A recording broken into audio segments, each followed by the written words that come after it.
So today we're going to be talking about why so many of us might have a difficult time identifying our emotions. If you love this content, please don't forget to click the subscribe button and the notification bell. This way, every time I upload a new video, you'll be the first to know. So today we're talking about a topic that can be pretty confusing for a lot of people. We are talking about what it is when we have a difficult time identifying our emotions. I remember when I was in therapy with finally a therapist that I believe changed my life, and he helped me recognize that thinking and feeling were not the same things. And up until that point in my life, I thought that I had a pretty good handle on what I was feeling, but it wasn't the case. And it took me a while to sort that out. What was true was that I was very aware of when I was angry. I was very aware of when I felt happy. But there was this whole rainbow of colors between being happy and angry that I was having a difficult time accessing, and I didn't even know it. And so one of the issues that adult children of alcoholics have, a huge issue that codependents have, because oftentimes if you are the adult child of an alcoholic, you have an issue with relating to people in a healthy way, and oftentimes you end up being a caretaker. You end up being a rescuer because as a child, it wasn't safe for you to need. It wasn't safe for you to want. What was safe was to cater to other people. What was safe was to fawn and to seek approval. That became a way of life. If you are codependent, you are someone who is in a relationship that can be defined as dependent in an unhealthy way. So you might depend on your partner for a sense of self. And you might seek this sense of self by trying to be good enough for this partner. So you anticipate their needs. You're very externally focused. And those of us who struggle to be able to identify our emotions, and some people will call this alexithymia, or depending on how you pronounce it, alexithymia, alexithymia. Some people pronounce it differently, but I pronounce it alexithymia. And this is defined as a person who has difficulty identifying and expressing emotions. This is not a mental health condition. This is something that you experience. You say, well, I'm having a difficult time identifying my emotions. And oftentimes we don't even know that this is the case. So it's important to recognize that when we feel something emotionally, there's often a physiological response to that feeling. When you're angry, maybe your heart races, maybe your ears get hot. When you get happy, maybe your heart races even more, or maybe you get butterflies in your stomach. Maybe you get even a little bit lightheaded depending on how happy you are and exuberant you are. You might feel like your skin is bubbling over. You're just so excited. But it's hard when you have a difficult time identifying your emotions. It's hard to connect to the body. And this is important for us to recognize because, again, you can't fix a hole in the wall that you can't see.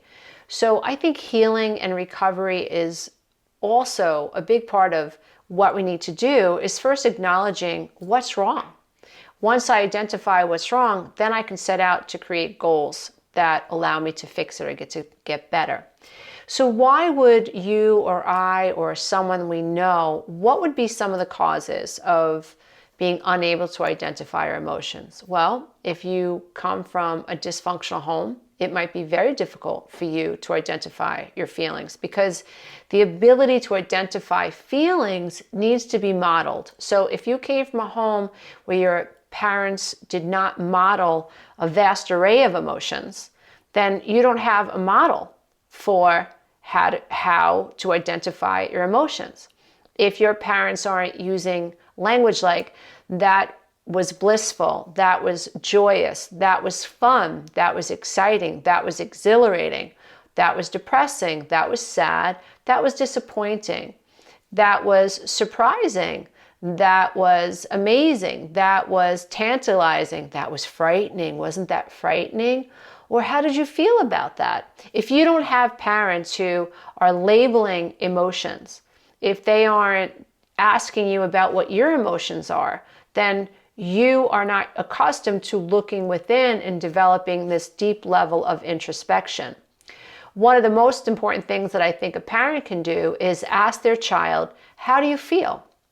How do you know that you feel that way? What's happening in your body when you say that you're sad or you're lonely or you're depressed or you're angry or you're happy? How do you know that you're happy? When I ask my little 5-year-old niece, how do I know she's happy? She says, my belly feels good. Okay, that's how she knows her belly feels good. Or she says her heart feels full. This is amazing. This means that she is connecting a feeling to her body, which is really, really healthy. And we look forward to her being able to explore an array of emotions, because we want to be able to explore our emotions because we identify with our emotions. And when we meet other people, we build bonds with them by sharing our emotions with other people. So when parents don't identify their emotions and you have like this very flat experience with your parents and they're very shut down, or if your parents are highly emotionally immature and they respond inappropriately to stress, maybe they rage, they anger, they slam things. It's a very dysfunctional experience for you. It's a very toxic experience for you as a child to observe a parent who cannot emotionally regulate. Then the only emotion that you may be able to identify is anger. So that's another reason why it might be difficult for you to identify an array of emotions. So another reason that it might be difficult to express our emotions is that over time, we learn to shut down. It's just not safe to express our emotions. In my house, we were mocked and we were laughed at if we dared to ever present as children who had a need or a want or who were unhappy. We knew that it was our job to smile on cue and to bob our head as if we were happy. We knew that our parents wanted us to stuff our emotions, and so that's what we did. And you stuff your emotions, you basically detach from your emotions. You learn to ignore the pain in your stomach. You learn to ignore the panic that you feel. You learn to pretend that everything's okay, even when it's not. So that might be a reason. Another issue that we have, especially if we come from if we are adult children of alcoholics, is that we're not expressing like people who don't have this issue. And so we are very externally focused. So we are very attuned to when other people are feeling something, and that is our cue to take care of them. So maybe someone died in our family and we don't know how to grieve it. We don't know how to access it. We might think there's something wrong if we express an emotion. So we have this belief that is associated with expressing emotions that is fear-based. And so below the veil of consciousness, we're just by default now just like shunting our emotions. We're just turned off from them, and we go into making everybody else comfortable with their grief. We can be there for other people, but we can't get in touch with our own grief. We don't know how to say, this is what I'm feeling. And the next step is, this is what I'm feeling, and I need support here.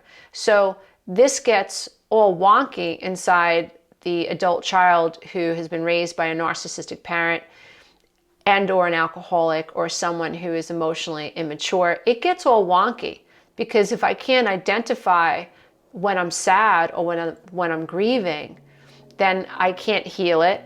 I can't express it. I can't share myself with another person. I'm afraid to share myself with another person. So this creates intimacy problems, the inability to express myself or identify an emotion.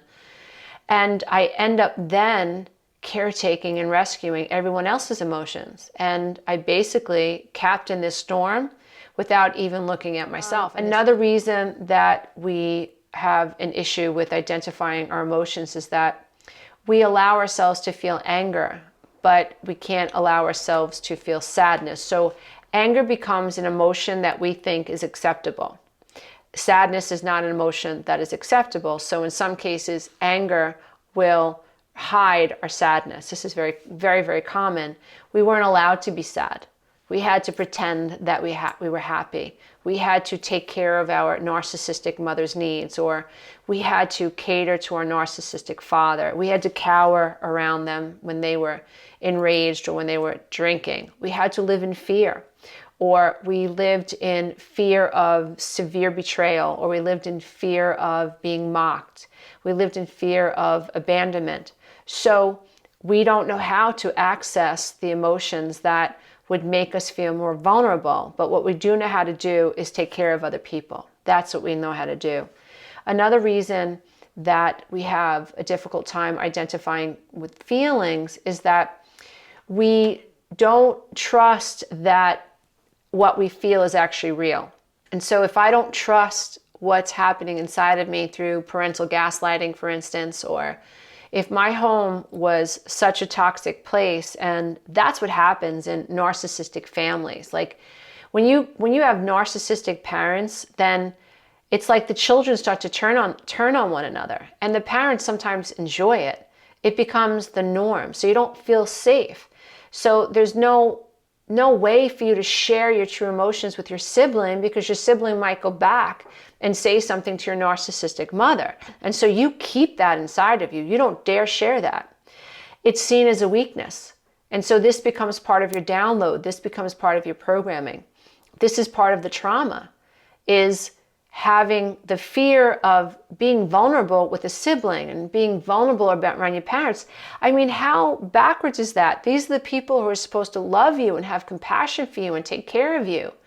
And it is very, very destabilizing and dysregulating when you come into this world and you end up fearing the people who should be loving you. It's not natural. It's not organic. You have to live in a state of survival just to survive this madness. The problem is we can adapt to this level of dysfunction and not even know that that's what's happening. Sometimes when we think about a scapegoat child who people will say, well, why is that child so angry? Well, that child has been picked on and has been abused by every family member, and this child now is exhibiting signs of anger. When we look deeper, the anger isn't a feeling. The anger is a defense, because if I don't fight you back, you're going to destroy me. So it's not really a feeling. It's defensive. And we need to know that if we are the child, and I had a little chip on my shoulder. Well, my parents would have said she had a big chip on her shoulder. But that really wasn't the way that I felt. How I felt was sad. How I felt was lonely. How I felt was abandoned. How I felt was disillusioned.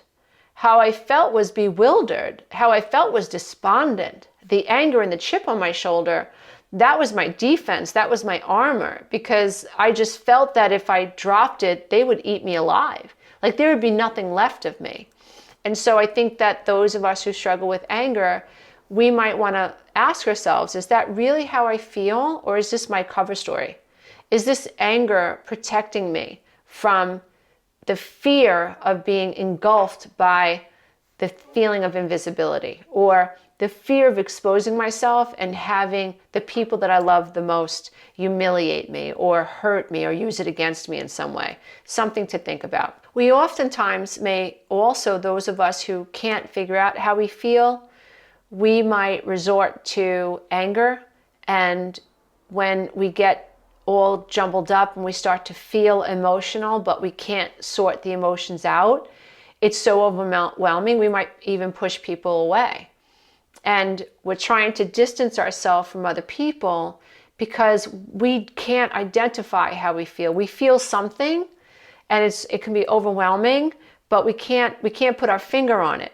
Now remember, I can't identify my feelings if my parents haven't modeled that for me. I don't know what that looks like. I don't know what it looks like to look within and say, I wonder what I feel. How does this feel? How do I feel? No one cared how you felt as a child. No one cared. And when you dared to express how you felt, you were mocked, or you were abandoned, or you were told that you shouldn't feel that way, or worse. So it wasn't safe to look within. We also have a difficult time identifying our emotions when we're stuck in survival, and we need to be hypervigilant in toxic families. I don't have time to look at my emotions and ask myself how I feel if every time I step out of the bedroom or the bathroom or I creep into the kitchen, someone's going to say something really nasty to me or attack me or abandon me or whatever. Like, it's not safe to look within. As a means of survival, hypervigilance is what keeps you safe. monitoring someone's tone, monitoring the words that come out of their mouth, watching their body movements, trying to avoid being screamed at, yelled at, or whatever, right? So it's another reason, because we're hypervigilant, we're externally focused. So another thing that happens to us when it comes to emotions and when we come from a toxic family is that we, especially women, have this issue, and men too, I think, but I would tend to think that women have been conditioned to feel that it's wrong to get angry. And so we just don't feel anything. We are afraid also that if we get angry, we're going to lose it. Like if I tap into my anger, there's like no off button. It's just going to be complete rage. And so many of us who have been taught that it's not good to look within, or it's bad to look within, or it's dangerous to look within, those of us who struggle with identifying how we feel, we have to really ask ourselves, do we have this belief running in the subconscious mind that's tied to the fear of getting angry and touching that anger? And if I am afraid of feeling that anger and getting in touch with that anger, why is that so? What am I afraid is going to happen if I tap into that anger? Am I afraid that I might do something I might regret? Am I afraid I won't be able to regulate the rage? Am I afraid I'm going to turn into my mother? Am I afraid I'm going to turn into my father? Am I afraid I won't be able to turn the rage off? Or am I afraid the anger will turn into rage? Because if that is operating below the veil of consciousness, we need to excavate that, and we need to pay attention to that, and we need to work in that realm. Because anger is sort of like this blanket emotion. It covers so many other emotions, like sadness, like loss, like grief, like the feeling of betrayal, disillusionment, all of it. Feeling like empty, feeling alone, feeling helpless, feeling unlucky, feeling despondent, all of these feelings, right? Sometimes anger just blankets it all over. And when we give ourselves permission to experiment with feeling more feelings, just labeling our emotions helps lessen the power that anger can have in our lives. We really want to move away from being afraid to feel anything, because our feelings are what makes us human. Thoughts make us human. And we have to learn to get back in touch with how we feel. So I want to offer you some of the things that I offer my personal clients, and hope that if you're someone who struggles with how you're feeling, or if you identify as someone who easily can isolate the feeling of anger but has a difficult time identifying other emotions, this might help you. When my therapist and I discovered, and when he helped me discover, that thinking wasn't feeling, I was blown away. And I thought, wow, I'm very much in my head, and I'm thinking, and very reactive to the external environment, because I had been taught that what was happening inside of me was irrelevant. So I thought, okay, well, I have to reverse engineer this. I have to get back in touch with me. I have to stop looking for a sense of self in the taking care of other people. I have to stop loving myself conditionally, because that's the way I grew up. I had to learn to love myself unconditionally. And this was tricky, because it was me reparenting myself. This was me giving myself the tools that my parents did not offer me. I didn't have a roadmap. I just knew what was wrong. And that is what my 12-week breakthrough coaching program is all about. In my 12-week breakthrough coaching program, it's actually a roadmap that I created to help people like me who were struggling with many of these experiences and not being able to identify emotions, being reactive to other people, being hypervigilant, seeking approval from other people, not feeling good enough, loving myself conditionally, ending up with people who were very narcissistic, who took advantage and exploited my need to be needed, and learning to satisfy myself in a way that I had not been satisfied in childhood. It was very tricky, but it is possible to do. So one of the things that you can start working with right now, if you struggle with this, is get yourself a thesaurus. It is amazing to pick out a word and then to look it up in a thesaurus, and you will find an entire list of other words to help you identify one word. For instance, I'm going to type in the word anger, and what comes up is annoyance, vexation, exasperation, crossness, irritation, irritability, indignation, displeasure, resentment, fury, wrath, outrage, temper, testiness, tetchiness, ill humor, dyspepsia, waspishness. There are so many words that you can use to help you describe the word anger. Now, if you do this over time, what will begin to happen is your vocabulary becomes very flavorful. And suddenly you're not just feeling anger. You're like, well, am I really angry right now? Or am I really sad right now? Am I sad right now? Or am I really disappointed right now? Am I really unhappy right now? Or am I mildly irritated right now? Very, very important for us to develop a very flavorful and very full, fragrant vocabulary to help us identify how we're feeling. And I promise you that if you work on this, your life must change, because you want to be able to be someone who can express what you truly feel. When you can identify what you feel, you enhance the relationship you have with yourself. So if I know that I'm unhappy, or if I know that I'm grieving, then I can take care of myself. I can say, I'm grieving, I'm sad, just like everybody else at this loss, and I need to take care of me. And after I take care of me, then I can help take care of someone else. But I need to take care of me now because I'm grieving. Another thing that you can do is, I call it my 1, 2, 3 process. So whatever's going on in life, and especially when you're experiencing a strong energy or strong emotion, you use the 1, 2, 3 process. So you ask yourself how you feel.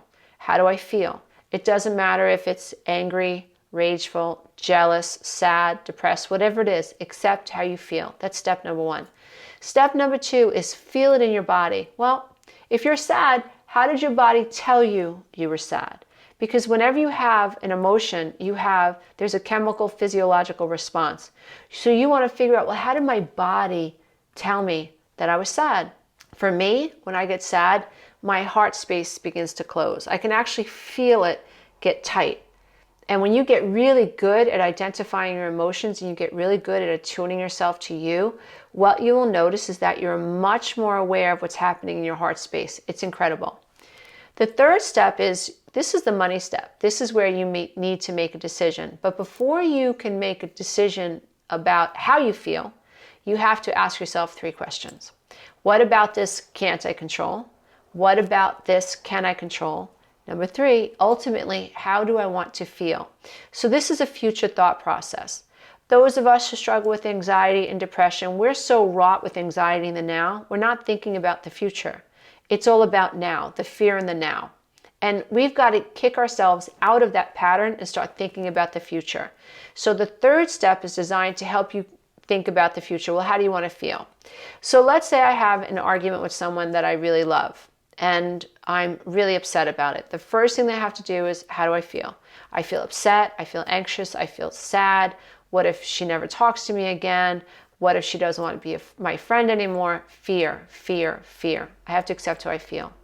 The second step is, how do I feel in my body? Well, my heart space is closing, my ears are getting hot, my heart is beating really fast, my hands are starting to sweat, I'm feeling very panicky, and my head feels like it's full of cotton. Okay, great. Now I know that when I feel sad or upset or frustrated, that's the way my body responds. Awesome information. So now I've got the mind-body connection going on.